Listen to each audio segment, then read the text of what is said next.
आज ही Doubtnut app download करें। Doubtnut पर होगा अब आपके सभी मैथ्स, केमिस्ट्री, फिजिक्स और बायोलॉजी डाउट्स का सफाया। बस अपने क्वेश्चन की फोटो खींचो, उसे क्रॉप करो और तुरंत वीडियो सॉल्यूशन पाओ। Download now. So the question says कि what forces should be applied to the ends of steel rod जिसकी cross sectional area 10 cm square है to prevent it from elongation when heated from 273 Kelvin to 303 Kelvin। मतलब कि हमारे पास एक steel rod है और इसकी cross sectional area 10 centimetre square है। तो अगर इसके टेम्परेचर को 273 केल्विन से 303 केल्विन पे इंक्रीज कर देंगे तो ड्यू टू दिस यहाँ पे थर्मल एक्सपेंशन होगा और इसकी लेंथ इंक्रीज होगी, इलोंगेशन होगा रॉड में। तो हमें फाइंड आउट करना है कि हम कितना फोर्सेस लगाएंगे इंड्स पे ताकि इलोंगेशन ना हो when we are heating the rod, and we need to choose the correct answer. So first thing is कि we can find out कि कितना इलोंगेशन हमें फोर्स निकालना है। तो फर्स्ट ऑफ ऑल हम अगर ये फाइंड कर लें स्ट्रेस कितना लग रहा है उससे हम फोर्स निकाल सकते हैं। तो because the relation between force and stress is कि stress is equals to force per unit area A. Now stress कैसे निकलेगा? स्ट्रेस हमारा स्ट्रेन से निकल जाएगा। Stress is equals to Y into strain. Now जो हमारी स्ट्रेन होती है, यहाँ पे लॉन्गिट्यूडनल इलोंगेशन हो रहा है तो we can write longitudinal strain का formula del L by L हो जाएगा।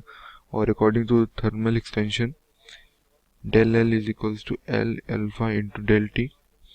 So from this we can write कि strain is equals to alpha into del T. Now इसकी वैल्यू इसमें रख दें तो F by A will be equals to Y into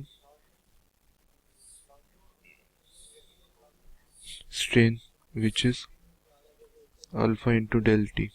और यहाँ से हम फोर्स निकाल लेंगे। Final formula for force is Y alpha A into del T. Now Y की वैल्यू, यंग्स मॉडुलस की वैल्यू दे रखी है 2 इंटू 10 की पावर 11। अल्फा की वैल्यू हमें दे रखी है 10 की power -5। Area has been given as 10 centimetre square जिसको हम न्यूटन में कन्वर्ट SI यूनिट में कन्वर्ट करेंगे। सो इट विल बी 10 की power -4। We have to multiply and del T will be change in temperature कितना हो जाएगा हमारा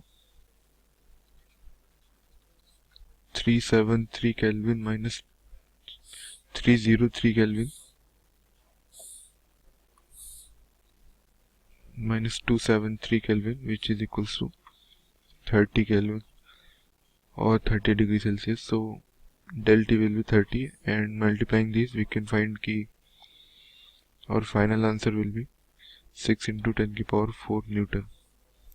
This is the amount of force we need to apply at the ends of the rod in order to stop its elongation. And so 6 into 10 की power 4 is for option C. हमारा option C will be the correct option है।